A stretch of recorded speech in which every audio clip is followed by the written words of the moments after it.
welcome back to the channel.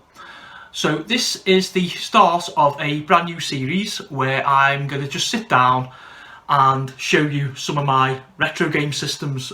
When the channel first started, the plan was to do a lot of retro content, a lot of Mortal Realms content and a few vlogs. I went along and I started, as you all know, I changed my format around a wee bit, found what works, found what doesn't, sat down at the drawing board, decided I wanted a brand new schedule for the rest of the year, July through December, and I wanted to just get some more retro content on. I ran 9 episodes of the Retro Replay series a couple of months ago, which basically just showed various machines, the games for them, give you like a little bit of an insight and introduced you to them. Have a look below, guys, to find those videos. There's some good stuff in there. Back to the present day, back to now.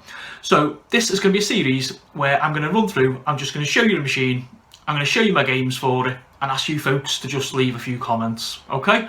So I'm kicking off today with the Nintendo 64. This was a fantastic little machine. It come out, it's got the usual quality Nintendo, you know, I mean, the name itself, if you're a gamer or more so a retro gamer of a certain age, it's just quality, isn't it? So the N64 come out, and to be honest, I don't think it was really that popular. I got one, a few friends of mine at the time had them, but everyone really was sort of like PlayStation, you know, I don't want to see that, like, you know, it's not Sony, etc. I'm my own man, you know, I like to try different things, see different stuff, have different experiences. It wasn't an experience I regretted, to be honest. So this is the Nintendo 64, okay? And as you can see straight away, it's old school. It's got the cartridge slot on the top there. This here is for a memory expansion. It just opens up, as you can see, and you just click the expansion in there. There are a couple of games, most notably, I think, Perfect Dark, and, oh crikey, what's the other one? Was it Banjo-Kazooie? Someone tell me in the comments below. There are basically a couple of games that needed this memory expansion pack to enhance the graphics, etc. So I haven't got one, because this isn't my original Nintendo, which I owned back in late 90s, about 97, circa 97, 98. This is a second-hand one, which I purchased last year, I think, when I was running my retro gaming club. So just spinning it around there for you guys, and straight away you notice a massive, great big gap on the back. This is where the power pack goes and the aerial connection. It just clicks into place there. And again, as you can see, another socket for the power. I think that's the aerial, that's the power pack, okay? This came with 4 ports on the front for 4 separate controllers, and like you see, it's got the lovely little Nintendo 64 badge on it. The controller is really unique. It's one of my favourite controllers, to be totally honest with you. It's held like that, with your hand like that to access the buttons. So you can see an analog stick before the PlayStation done it as well. This is the start button here. You have your D-pad, which was common for the day, to be honest. Yellow buttons, which are normally used to go like and shoot them up, kind of up, down, left, right, and a blue and a green button for various functions. Okay. Underneath was a spot for a memory card to go in, and there's a little trigger there. Very handy, again, for shooting games. So, you know, you use the controller like that, and you'd have your trigger finger there firing away. So, nice, unique controller. I'm not going to bore you with what a power lead looks like and what an aerial lead looks like. And for this particular machine, so far, I've got 1, 2, 3, 4, 5, 6, 7, 8, 9, 10, 11. I've got 17 games, okay, which I'm going to show you now in no particular order. These are, excuse the state of the cartridges, they're all second-hand off eBay and stuff like that, but I just want to show you them, let you have a little look and whatever, okay? So my collection from start to finish in no particular order, okay? So like you see, the cartridge there, and this one is Virtual Pool 64. The cartridges like that, and just like you see, they're all knackered there, okay? So they just basically get them there and put them in the top, give it a push, turn the machine on, and away we go. Okay, so that was the first one. Virtual Pool 64. The cartridge I got with the machine, it's not a game in fact I don't think I've ever played it, to be honest. I certainly wouldn't have bought it, but Premier Manager 64, which is a football manager game. I remember at the time the reviews were alright, but it was something back in the day. You know, the games like they're now, they can like 50 quid, you know, and I had much better options probably on my PlayStation with the LMA Manager, if memory serves me right. So that was why I wouldn't have bought that one. Next one is Perfect Dark, made by Rare, who were massive on the 64. The phenomenal game on the system, GoldenEye, was made by them, as well as I think like classics like Banjo-Kazooie, stuff like that. Rare were really, really brilliant. Okay, so that was the first one of my Rare collection, Perfect Dark. Then we go on to a couple of racing games. This one's a cracker. This one is Beetle Adventure Racing. Okay, it's a fantastic little game, based around my favourite car of all time. If I could drive and I had the cash, I'd drive an old Volkswagen Beetle, VW Beetle. I love them. Probably come back from the days of being a child when my mum worked in the cinema, and we were just stuck in a screen all day. And at the time, there's one particular summer, like Herbie was on. you know, you need to be a certain age to remember that, the Herbie movies. But yeah, I'm just doing the usual nick here now. So there we go, Beetle Racing 64. And then we have F1 World Grand Prix. Again, this is like an arcade version of like Formula 1 racing. So nothing too technical, you know, just smash around the track, bash into things. It had all the tracks and drivers at the time. So again, we're going back to like the late 90s. So, you know, Jacques Villeneuve, Coulthard, Damon Hill, drivers like that, if you're interested. I know there's Jason, not suitable for mum. I'm hoping he's watching this. He's a little bit of a retro gamer. He does some retro videos, and I know he's a Formula 1 fan. So that one's for you, Jace lad. Okay. And we have the amazing Diddy Kong Racing.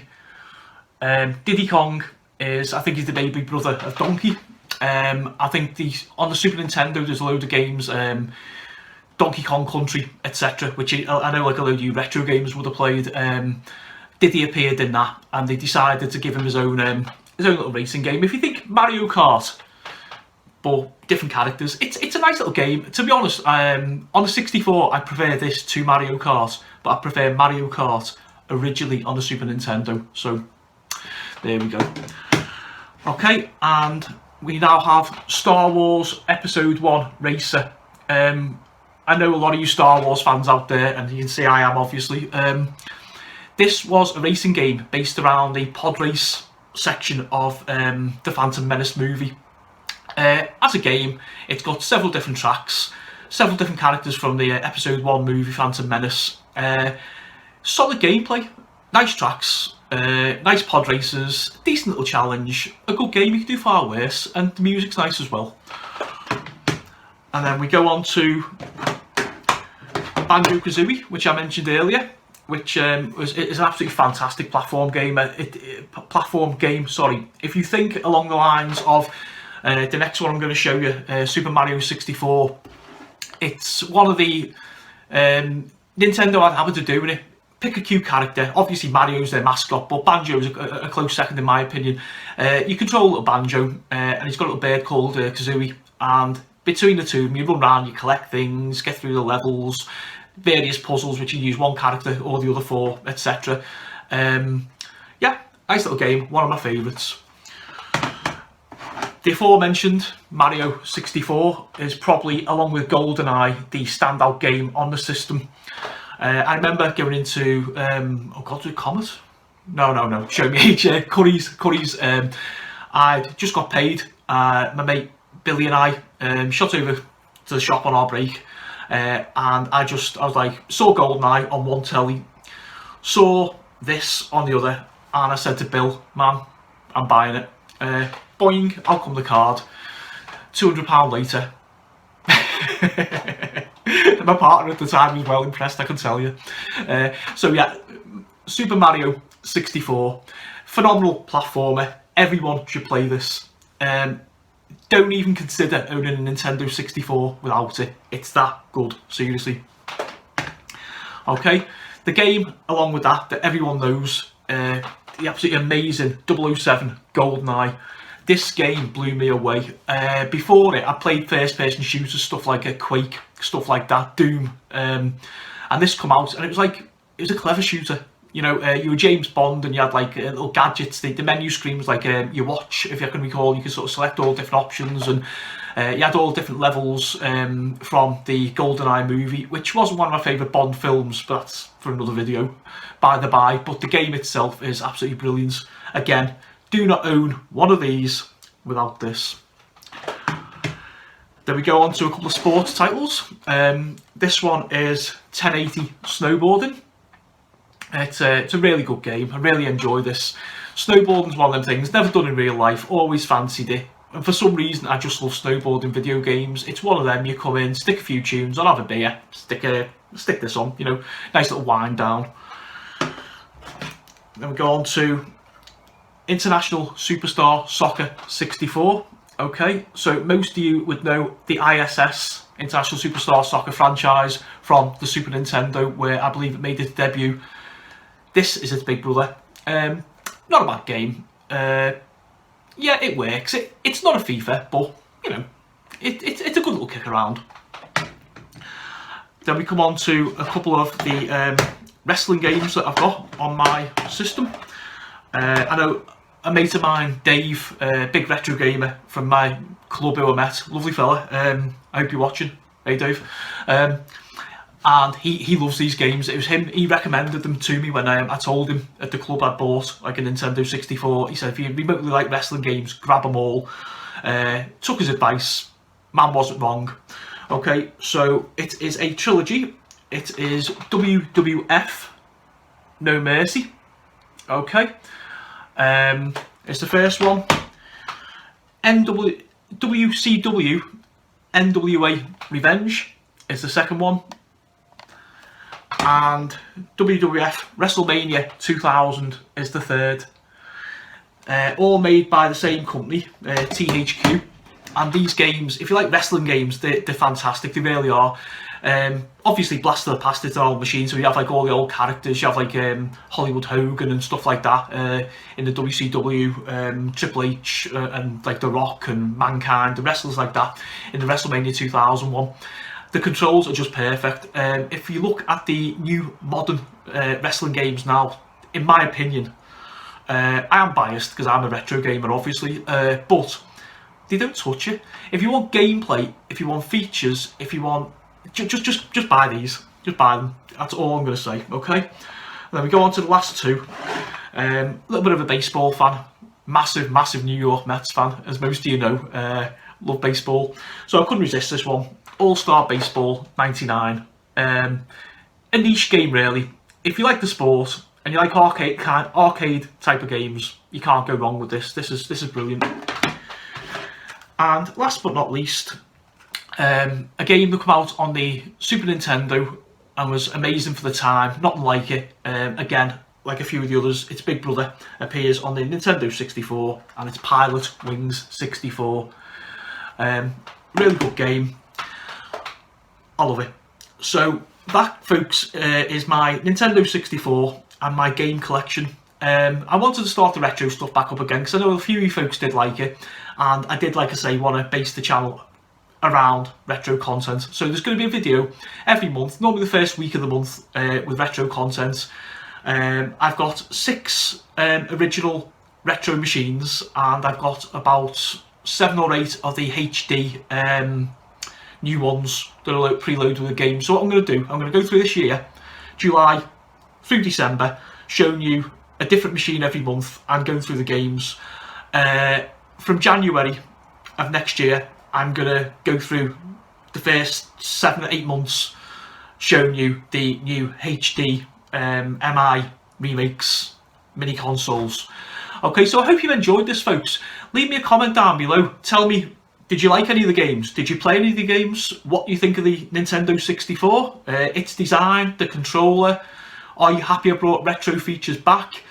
What machines would you like to see on here? And if I've got them, I'll accommodate. I think I've got like Dreamcast, GameCube, Mega Drive, Master System. Oh crikey, what's the other one? there's another one that goes on there as well. So I'm going to be doing them over the next few months. PlayStation 1, I think. So what would you like to see next, folks? If enough of you comment what you'd like to see, I'll do that one next for you. And I'm just going to end, folks, with saying thank you very much for subscribing. And if you are new here, please hit the subscribe button, share the videos, click the like button, and more importantly, introduce yourself, leave me a comment below, say hello, okay? All you returning folks, spot on. Okay, that's it for this episode, guys. I'll see you all next month.